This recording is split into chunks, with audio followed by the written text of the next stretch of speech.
Vivere 16 ore su 24 in un piccolo ufficio di acciaio e cemento per lottare contro la mafia non può assaporare i piccoli piaceri della vita quotidiana. È vero quello che dicono? Beh, diciamo che c'è molto di vero, sì, indubbiamente questo tipo di attività incide pesantemente sulla privacy, questo non c'è dubbio. E come lo vive lei? Ma direi con rassegnazione.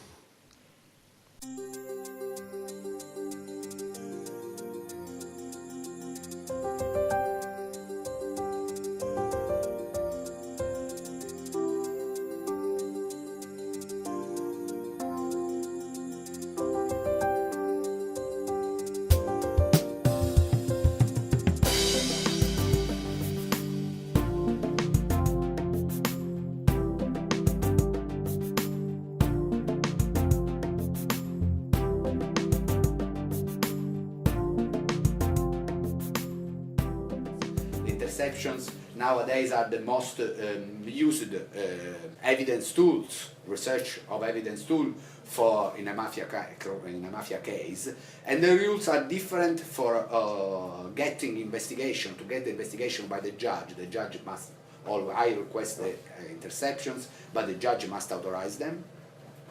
But the standard of the level of clues that I have to demonstrate to the judge are much lower for a mafia case than in a common crime case. And there are also other for the arrest warrant and so on. Okay, a way to fight criminal organizations is to use what we call pentitismo. Pentitismo is mafia informants. There are those people who are captured normally by the people of the police department, and then they start collaborating with the police department, so they become informants, and this is a way to fight organized crime back, because of course the people who are informants, they reveal the information they have got, and of course wiretappings are used in order to gather information about the way criminal organizations organize themselves. And this is another way to know the way they act and what are their strategies or purposes and so on. I'm trying to explain this simple concept just to make clear that our office is not just with name squad. If we want to have some results, if we want that the situation is going to work, we must talk each other. It's not possible to work every single one on his own. Completely impossible. The only way that we have to have some results is to cooperate. We have to say that after 1992, the mafia has been hit with different attacks from the police department, because several bosses have been arrested, and so already this was quite huge for the mafia to sustain, it was very hard for them. Since 1992, the society has woken up, because people got more aware of the power of the mafia. Those acts were eating the society. The society itself organized parts of different groups, to struggle and fight the mafia.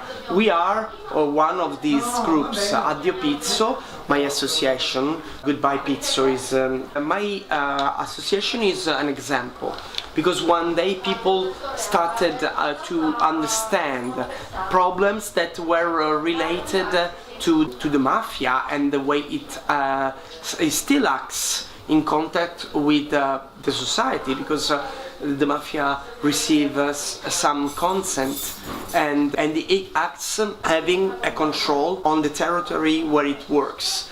The mafia has a very peculiar and precise control of the territory. In order to make them lose that control is to bring shopkeepers to understand that they don't have to pay the pizzo, because the pizzo is illegal.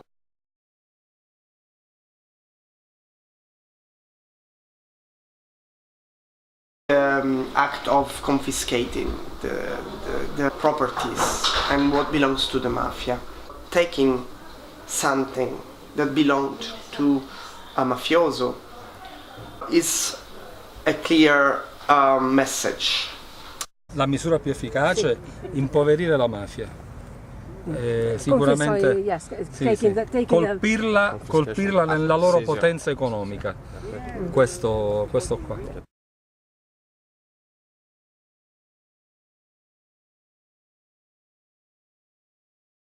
The bitter part of losing wealth. That was an idea that a single man had in the 70s. Pio La Torre was a communist deputy from Palermo, and he first came to the idea that seizure was the highest way to fight the mafia. So it's working.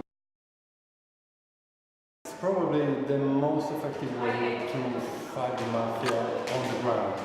I mean, it's not about keeping them in jail, putting them in jail, prevent them of the freedom. That is part of their honor course. They get more respectful after the jail. What they really suffer is when they are damaged in the property, in their ownership.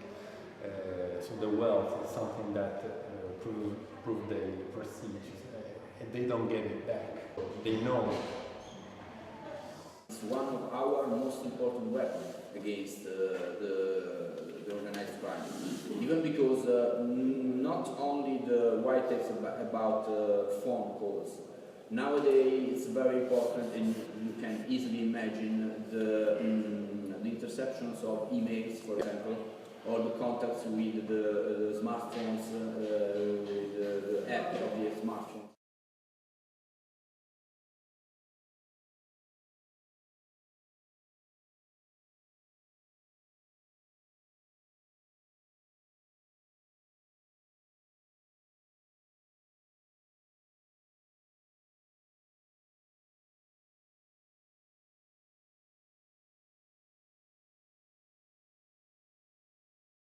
The state had failed, there was a lot of corruption, and so that gave the mafia a lot of legitimacy. You know, there was a lot of fear that was created amongst the people.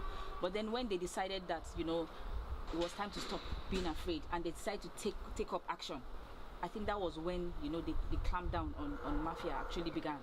Well, the state did do some good actions, which obviously reduced the effectiveness of the mafia. The real strength of the movement came from the people, from organisations like Addio Pizzo and companies not paying the pizzo and rebelling against the mafia. We talk about the mafia as a form of state, and it is a revolution, a rebellion against this second form of state, really, that we're witnessing. I wouldn't say that it was solely the government, but it was working together. The government and the people have began to make roads to beating the mafia. Cosa Nostra here has gone underground, and what they are doing now is racketeering, loan sharking, Addio Pizzo. Those are the activities they're engaging in, and then smuggling. Yeah, smuggling underground. Underground. Yeah. So I'm like we're thinking that strategies have worked, but now, you know, the activities of they've now evolved. Yeah. So now the government has to evolve them. Yeah. And what they have done now is, if there is evidence that you belong to a group that engages in these activities, once you are found, your assets will be confiscated. And according to these sessions we've had, it is my belief that that confiscation of assets is the most effective of all the measures put in.